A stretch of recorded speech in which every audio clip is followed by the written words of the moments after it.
Hello friends, स्वागत है आपका अपने YouTube channel the peak institute में। तो फ्रेंड्स, हम लोग प्रीवियस ईयर क्वेश्चन की प्रैक्टिस कर रहे थे। अभी तक हम लोगों ने सीडीपी के 6 प्रैक्टिस सेट डिस्कस कर लिए थे। इसके अलावा ईवीएस के 22 प्रैक्टिस सेट भी डिस्कस कर लिए थे, जिनका आपको वीडियो प्ले लिस्ट में एकदम सीक्वेंस से मिल जाएगा। तो अब ये प्रैक्टिस सेट नंबर 7 है, जो 28 जनवरी की शिफ्ट में आया हुआ था। तो आइए सेशन को स्टार्ट करते हैं। पहला क्वेश्चन है,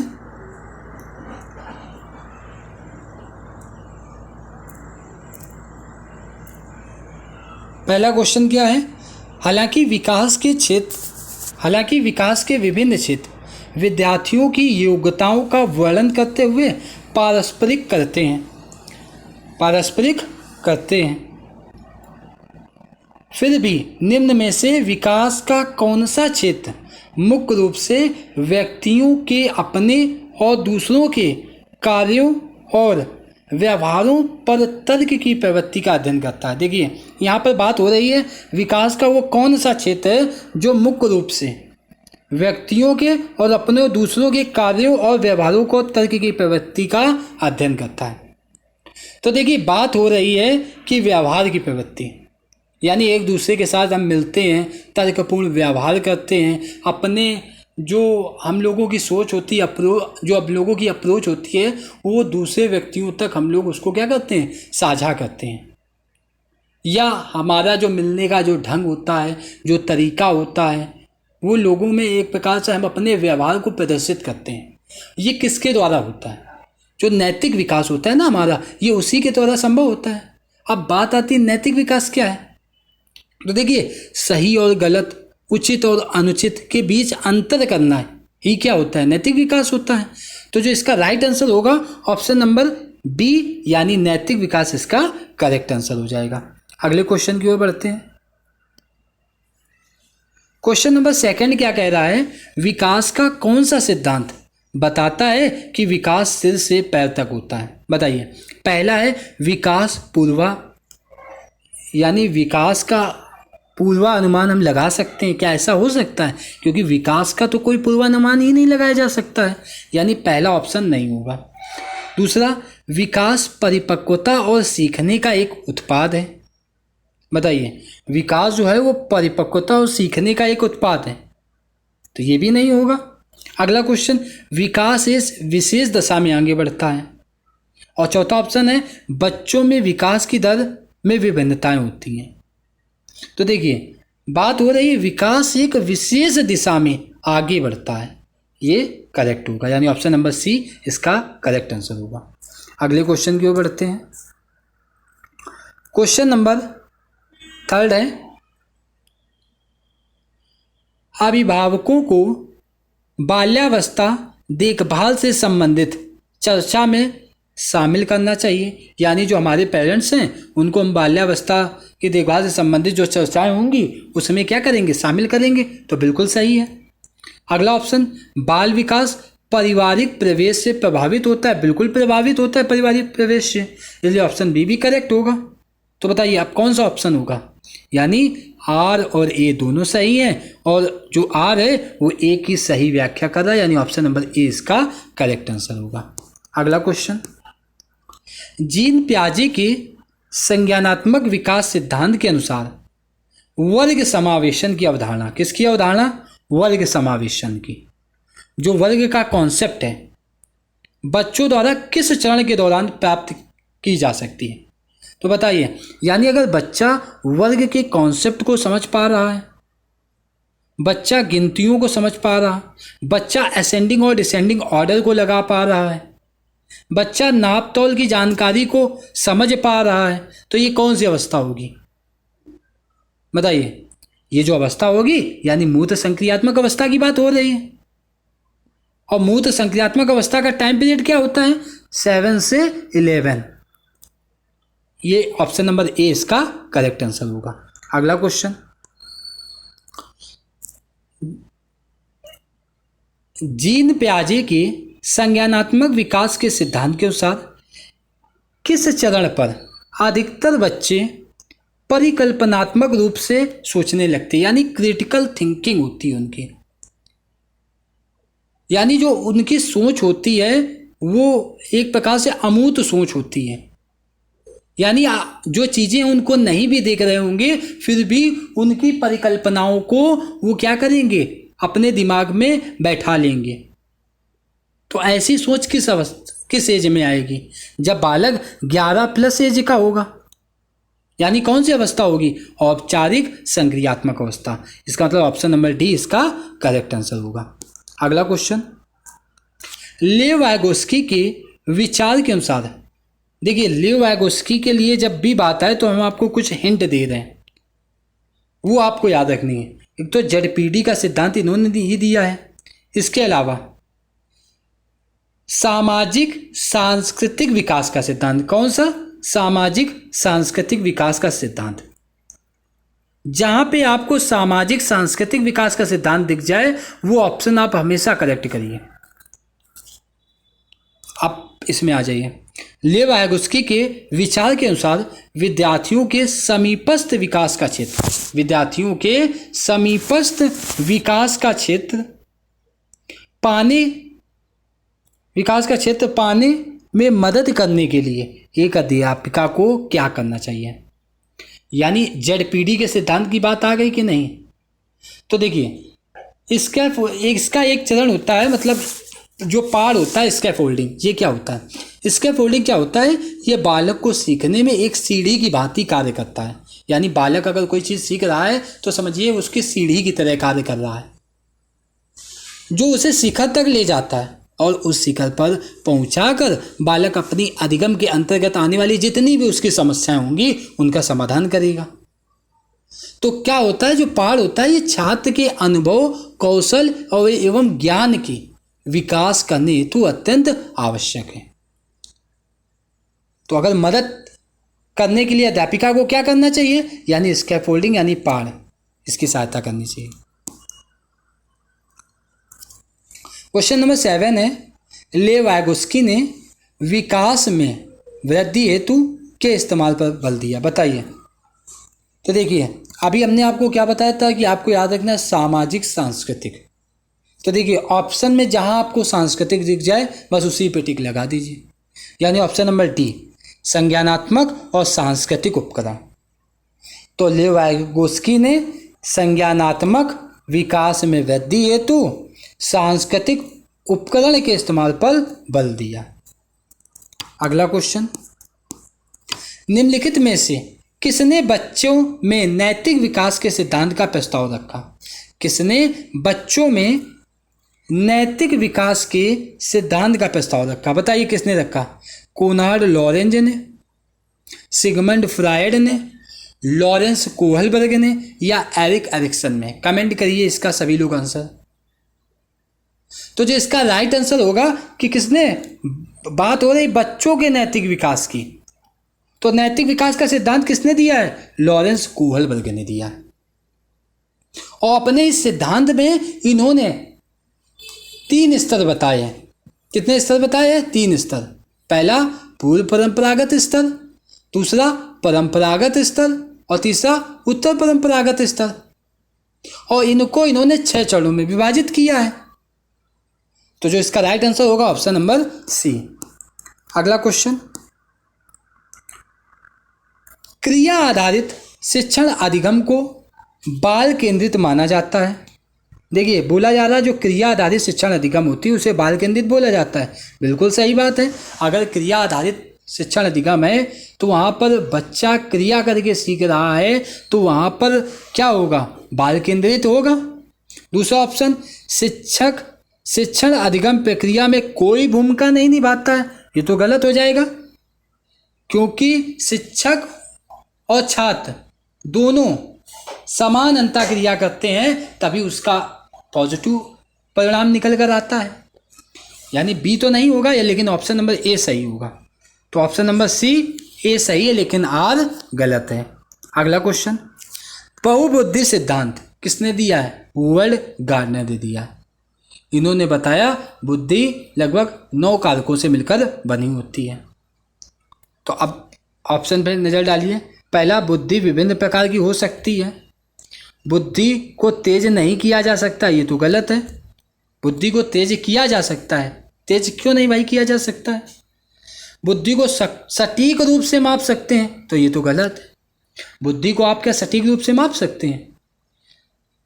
डी ऑप्शन, सभी व्यक्तियों में बुद्धि स्तर एक समान होती है, ये भी गलत है, क्योंकि हर प्रत्येक बालक से क्या है, भिन्न है, यानी व्यक्तिगत विभिन्नता पाई जाती है। तो हम ये कैसे कह सकते हैं कि सभी व्यक्तियों में बुद्धि स्तर एक समान है? तो यानी ना तो बी सी डी नहीं होंगे, यानी ऑप्शन नंबर ए इसका करेक्ट होगा। बुद्धि विभिन्न प्रकार की हो सकती है। अगला क्वेश्चन, लेव वायगोत्स्की भाषा को किस प्रकार देखते हैं? पहला ऑप्शन है भाषा अधिगम प्रक्रिया में बाधक है। भाषा क्यों अधिगम प्रक्रिया में बाधक होगी? तो ये तो गलत है। भाषा एक सांस्कृतिक उपकरण है जो अधिगम को सुसाधित करती है। देखिए, हमने आपको क्या बताया था, एक पासवर्ड दिया था कि आप याद रखिए सामाजिक सांस्कृतिक। मिल गया कि नहीं यहाँ पर सांस्कृतिक? बस इसी को टिक लगा दीजिए। भाषा चिंतन प्रक्रिया में अर्थहीन है, तो ये तो गलत हो जाएगा। इसके अलावा भाषा जैविक परिपक्वता का एक नगण्य अंश है, ये भी गलत, यानी ऑप्शन नंबर बी इसका करेक्ट आंसर होगा। लड़कों के लिए नीले रंग के कपड़े और लड़कियों के लिए गुलाबी रंग के कपड़े खरीदना किसे बढ़ा देता है? बताइए। लिंग रूढ़िबद्धता को, लड़के और लड़कियों के आनुवांशिक लक्षण को, लिंग तरलता को, या लिंग चयन को? अब यहाँ पर देखिए, लड़कों के लिए नीले रंग और लड़कियों के लिए गुलाबी रंग के कपड़े खरीदना, तो ये किसको बढ़ावा दे रहा? ये लैंगिक पूर्वाग्रह यानी लिंग रूढ़िबद्धता को बढ़ावा दे रहा, यानी ऑप्शन नंबर ए इसका करेक्ट आंसर होगा। अगला क्वेश्चन, अंग्रेजी विषय की एक शिक्षिका सरिता ने यह देखा कि कक्षा में जो पढ़ाती है उसे सीखने के स्तर पर विद्यार्थी विभिन्नताएं दिखाते हैं, यानी सीखने में विभिन्नताएं हैं। हर बालक अपने अपने स्तर से सीखने का प्रयास कर रहा, इसलिए सरिता को क्या करना चाहिए कि वह शिक्षण के एक समान तरीके का, अगर एक समान तरीके का काम करेगी तो हो सकता है कुछ बालक को ना समझ में आए, कुछ बालक को ही समझ में आए, तो ये तो ऑप्शन होगा नहीं। छात्रों के पालन के लिए बहुत सख्त नियम, बच्चों के साथ आप सख्त नियम का यूज ही नहीं कर सकते हैं। अगला, सीखने में सुधार के लिए अपने शिक्षण में विभिन्न प्रकार के अनुभवों को शामिल करें, या फोर्थ ऑप्शन है इन मतभेदों के बारे में ध्यान ना दे, तो ध्यान तो बिल्कुल देना पड़ेगा, यानी ऑप्शन नंबर डी तो होगा नहीं। तो हमारा राइट आंसर क्या हो जाएगा? Option number C. सीखने में सुधार के लिए अपने शिक्षण में विभिन्न प्रकार के अनुभवों को शामिल करें। अगला क्वेश्चन, मूल्यांकन का मुख्य उद्देश्य क्या होना चाहिए? आप बताइए कि मूल्यांकन का मुख्य उद्देश्य क्या होना चाहिए। पहला, विद्यार्थियों का नामीकरण, यानी विद्यार्थियों का नाम लिख देना, यानी नामीकरण कर देना, सिर्फ यही उद्देश्य होता है, तो ये तो होगा नहीं। समान योग्यता आधारित विद्यार्थियों का समूहकरण, या विद्यार्थियों की अधिगम प्रगति को समझना, या कम अंक पाने वाले विद्यार्थियों का अवरोधन, ये तो होगा नहीं, क्योंकि बात कम अंक और ज़्यादा अंक की नहीं होती है। अब बी ऑप्शन देखिए, समान योग्यता, सबकी योग्यता कैसे समान हो जाएगी, यानी ऑप्शन नंबर सी, विद्यार्थियों की अधिगम प्रगति को समझना ही मूल्यांकन का एक मुख्य उद्देश्य होता है, होना चाहिए। क्वेश्चन नंबर 15 की ओर देखते हैं। मूल्यांकन की प्रक्रिया में विद्यार्थियों को शामिल करके, किसको? विद्यार्थियों को शामिल करके मूल्यांकन की प्रकृति में किस प्रकार का बदलाव आता है? पहला, अधिगम का मूल्यांकन और अधिगम के लिए आकलन, क्योंकि अगर हम विद्यार्थियों को शामिल कर रहे हैं तो हम क्या कर रहे हैं? अधिगम का मूल्यांकन भी कर रहे हैं, और अधिगम के लिए मूल्यांकन हो जाता है, यानी ए ऑप्शन तो करेक्ट हो जाएगा। तो हमारा राइट आंसर क्या होगा? Option number A. Question number 16, हाशिए पर स्थित यानी वंचित वर्गों से आने वाले विद्यार्थियों के समावेशन में मदद करने के लिए एक अध्यापिका को क्या करना चाहिए? विद्यार्थियों के समावेशन के लिए मदद करने के लिए एक अध्यापिका को क्या करना चाहिए? पहला ऑप्शन क्या है? पहला ऑप्शन है सभी छात्रों के बीच अपनेपन की भावना को बढ़ावा देना। सभी छात्रों के बीच अपनेपन की भावना को बढ़ावा देना। और आगे देखते हैं ऑप्शन, कक्षा के सामने उनकी कमजोरी को उजागर करना। ये तो गलत इफेक्ट डालेगा फिर तो क्लास में बच्चे के लिए, तो ये तो हो नहीं सकता है। उन्हें एक अलग सेक्शन में पढ़ाना चाहिए। समावेशी कक्षा है तो आप ऐसा भी नहीं कर सकते हैं। सभी छात्रों के लिए मानकीकृत पाठ्यक्रम का प्रयोग करना, ये भी नहीं ऑप्शन होगा। यानी हमारा राइट आंसर क्या होगा? ऑप्शन नंबर ए, यानी सभी छात्रों के बीच अपनेपन की भावना को बढ़ावा देना चाहिए। अगले क्वेश्चन की ओर बढ़ते हैं। क्वेश्चन नंबर 17 है, कक्षा में एक दृष्टिबाधिता से जूझते शिक्षार्थियों के समावेशन को बढ़ावा देने के लिए एक अध्यापिका को क्या करना चाहिए? कक्षा 1 में दृष्टिबाधिता से जूझ रहा है, ये ध्यान देना, दृष्टिबाधित है। जानकारी का मौखिक विवरण देना चाहिए। संपत्ति के विवरण को चार्ट दिखाना चाहिए। चार्ट दिखाएंगे तो क्या वो समझ पाएगा? अगर वो दृष्टिबाधित बालक है तो वो चार्ट देखने से कैसे समझ पाएगा? सांकेतिक भाषा का प्रयोग, अगर संकेत का भी प्रयोग करेंगे तो वो नहीं देख पाएगा। और उनकी तरफ बार बार देखेंगे तो अगर आप बार बार देखें चाहे उसके बाद 1000 बार देखें, जब बालक दृष्टिबाधित है तो वो आपको क्या देख पाएगा? तो पहला ऑप्शन राइट होगा, यानी जानकारी का मौखिक विवरण देना चाहिए। अगला क्वेश्चन, एक विशिष्ट अधिगम असमर्थता पठन वैफल्य, यानी बात किसकी हो रही? डिसलेक्सिया की। और डिसलेक्सिया क्या होता है कि हमें लिखने में जो कठिनाई होती है, यानी लेख में जो कठिनाई होती है, वो किससे संबंधित है? डिसलेक्सिया से। यानी ऑप्शन नंबर ए हमारा क्या होगा? करेक्ट होगा। क्वेश्चन नंबर 19 क्या है? वंचित समूहों से आने वाले बच्चों की सहायता के लिए स्कूल में निम्नलिखित में से कौन सी सुविधा प्रदान करने की आवश्यकता है? वंचित समूहों से आने वाले बच्चों की सहायता के लिए स्कूल में निम्नलिखित में से कौन सी सुविधा प्रदान करने की आवश्यकता है? पहला, विषयों के चयन में लचीलापन प्रदान करना। दूसरा, कक्षा के सभी बच्चों के लिए समान शैक्षिक कार्यक्रम लागू करना। उन्हें किसी विशेष स्कूल में प्रवेश के लिए बाध्य करना, मतलब आप जबरदस्ती करेंगे बालक को कि कहीं और प्रवेश ले ले। उन्हें उसी स्कूल के लिए एक अलग सेक्शन में पढ़ाना। कमेंट करिए क्वेश्चन नंबर 19 के लिए। क्वेश्चन नंबर 19 के लिए आप सभी लोग कमेंट करिए कि इसका क्या आंसर होगा। तो जो इसका राइट आंसर होगा ऑप्शन नंबर ए।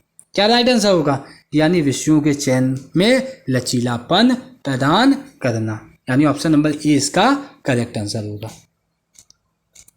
अगले क्वेश्चन की ओर बढ़िए।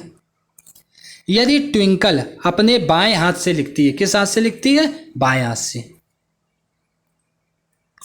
तो उसकी शिक्षिका को क्या करना चाहिए? उसे बाएं हाथ का उपयोग करने के लिए हतोत्साहित करना चाहिए, डिस्करेज करना चाहिए। ये तो गलत हो जाएगा। उसे अपनी पसंद का प्रयोग करने दे, इसकी रिपोर्ट स्कूल काउंसलर को दे दे,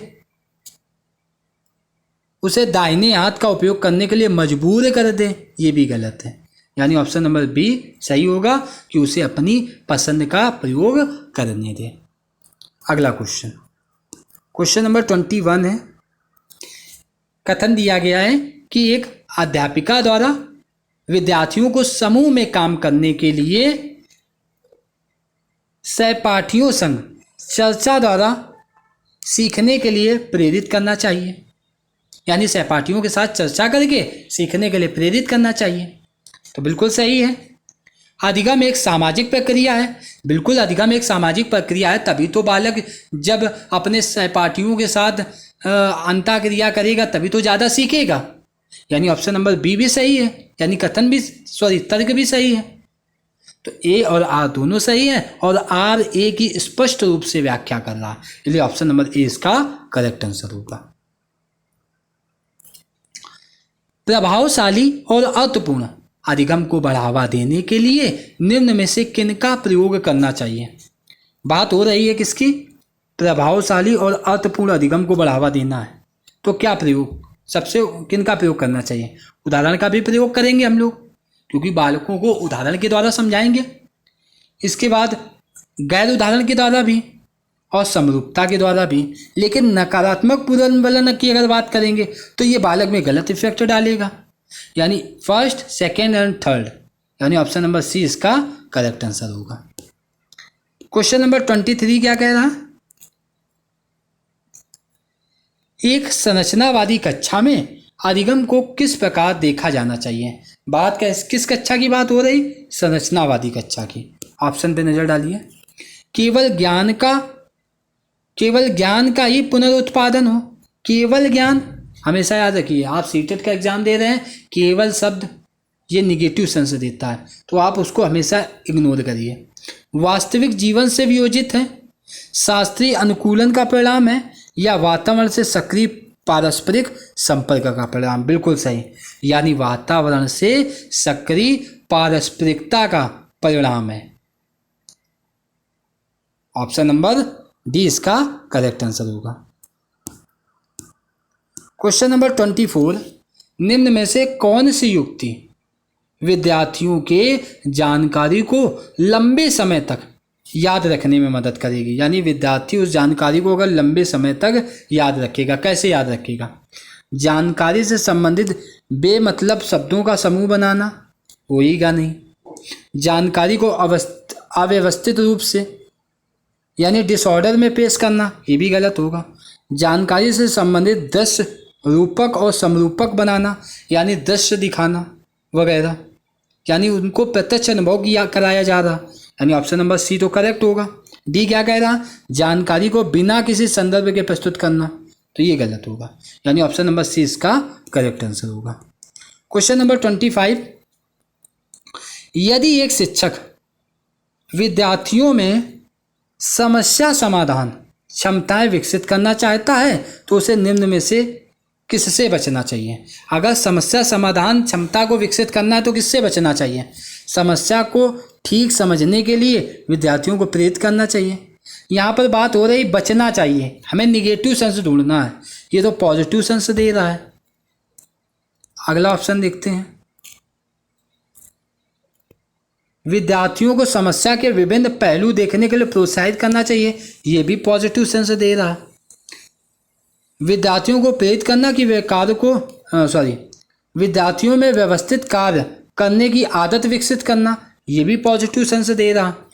विद्यार्थियों को प्रेरित करना कि वे कार्य को जैसे भी जल्दी करें, बालक से आप जल्दी तो कर ही नहीं सकते, यानी यही निगेटिव सेंस दे रहा। और हमको बताना क्या था, हमको बताना था कि समस्या समाधान क्षमताएं विकसित करना चाहता है तो निम्न में से किससे बचना चाहिए। तो किससे बचना चाहिए कि उनको जल्दी नहीं करने के लिए बोलना चाहिए, क्योंकि बालक है तो बालक को तो टाइम लगेगा ही किसी चीज़ को सीखने में, तो यही ऑप्शन गलत होगा, यानी ऑप्शन नंबर डी इसका करेक्ट आंसर होगा।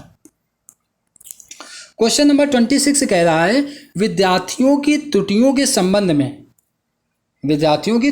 संबंध में अध्यापिका को नकारात्मक पुनर्वलन द्वारा त्रुटियों को कम करना चाहिए, ये तो गलत है। हम तो उसको सकारात्मक त्रुटियों के द्वारा, यानी अगर बालक त्रुटि कर रहा है तो जाहिर सी बात है वो सीखने का प्रयास कर रहा। ऑप्शन बी है दंड द्वारा त्रुटियों को कम करना, दंड देकर आप त्रुटियों को कम करेंगे, ये भी गलत है। अधिगम कमियों को खोजना चाहिए जिनकी वजह से त्रुटियां हुई हैं, या त्रुटियों की उपेक्षा करनी चाहिए, ये भी गलत, यानी ऑप्शन नंबर सी इसका करेक्ट आंसर होगा। अगला क्वेश्चन, संज्ञान और भावनाएं, बताइए क्या है। संज्ञान और भावनाएं एक दूसरे से स्वतंत्र हैं, एक दूसरे से कभी कभार संबंधित हैं, एक दूसरे से परस्पर संबंधित हैं, या वातावरणीय कारकों द्वारा प्रभावित नहीं होती हैं। तो देखिए संज्ञान और जो भावनाएं होती हैं एक दूसरे से पारस्परिक संबंधित होती हैं, यानी ऑप्शन नंबर सी इसका करेक्ट आंसर होगा। क्वेश्चन नंबर 28 क्या है? एक विद्यार्थी को बार बार मिलने वाली असफलताओं का कारण उसकी योग्यता की कमी को मानता है। बालक किसको मानता है? अपनी योग्यता की कमी को मानता है। उसमें कौन सा भाव पैदा हो सकता है? उच्च आत्मसम्मान का, दूसरा ऑप्शन है अधिगम निस्सहायता का, तीसरा ऑप्शन है सकारात्मक आत्म अवधारणा का, या डी ऑप्शन है आत्म प्रभावकारिता में वृद्धि। तो कमेंट करिए इसका क्या आंसर होगा। क्वेश्चन नंबर 28 के लिए आप सभी लोग कमेंट करिए क्वेश्चन नंबर 28 का क्या आंसर होगा। तो देखिए बात हो रही यहाँ पर, बालक को अगर बार बार असफलता मिल रही है तो उसकी योग्यता में कमी मानता है कि उसमें कैसा भाव पैदा हो रहा है। तो अगर बालक जो है वो बार बार क्या होगा, विफल होगा या असफलता, तो वो कहेगा मैं सफल नहीं हो पाऊंगा, मैं कुछ भी नहीं कर सकता।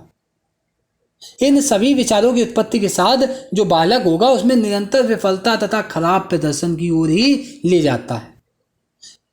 तो बच्चा उस व्यवहार को प्राप्त कर लेता है जिसमें वह मान लेता है कि वह अपने कार्यों को सफल नहीं होगा। उसे हम कहते हैं अधिगम निस्सहायता, यानी हेल्पलेसनेस के कारण। किसके कारण? हेल्पलेसनेस। अगला क्वेश्चन, राष्ट्रीय शिक्षा नीति 2020 ने किस पर जोर दिया? राष्ट्रीय शिक्षा नीति 2020 ने किस पर जोर दिया? तो बात करते हैं राष्ट्रीय शिक्षा नीति की। तो शिक्षा नीति कहती है कि यदि कोई छात्र भौतिक के साथ फैशन की पढ़ाई करना चाहता है तो उसे ऐसे करने की अनुमति दी जानी चाहिए, जिससे रिपोर्ट कार्ड समग्र होंगे, जो छात्र के कौशल को संपूर्ण जानकारी क्या करेंगे, प्रदान करेंगे। तो बताइए क्या इसका राइट आंसर होगा? बहुविषयकता शिक्षा पर कठोर पाठ्यक्रम, ये तो ऐसे ही हटा दीजिए। योगात्मक आकलन की यहाँ पर बात ही नहीं हो रही। परीक्षा केंद्रित शिक्षा शास्त्र, ये भी नहीं, यानी ऑप्शन नंबर सही, ए ऑप्शन नंबर सही होगा। और आज का अंतिम प्रश्न कमेंट करिए आप सभी लोग। पहले क्वेश्चन पढ़िए। अधिगम को नकारात्मक रूप से प्रभावित करता है कुपोषण, उत्सुकता, अभिसंज्ञान या महारत उन्मुखी लक्ष्य। तो देखिए बात यहाँ पर क्या हो रही है कि नकारात्मक रूप से कौन प्रभावित करता है। तो देखिए उत्सुकता तो सकारात्मक प्रभाव डालती है, अभिसंज्ञान भी सकारात्मक प्रभाव डालता है, और महारत उन्मुखी लक्ष्य भी सकारात्मक प्रभाव डालता है, लेकिन जो कुपोषण है यही नकारात्मक प्रभाव डालता है। इसलिए जो हमारा राइट आंसर होगा ऑप्शन नंबर ए इसका करेक्ट आंसर होगा। तो ये सेशन दोस्तों यही समाप्त होता है। आप सभी लोग अपना स्कोर बता सकते हैं कमेंट करके, और देखिए कि आप कितने क्वेश्चन अटेम्प्ट कर पा रहे हैं। और अगर आपको वीडियो अच्छा लगा हो तो वीडियो को लाइक और चैनल को सब्सक्राइब जरूर करिएगा, और अपने दोस्तों तक भी शेयर करिएगा। धन्यवाद दोस्तों।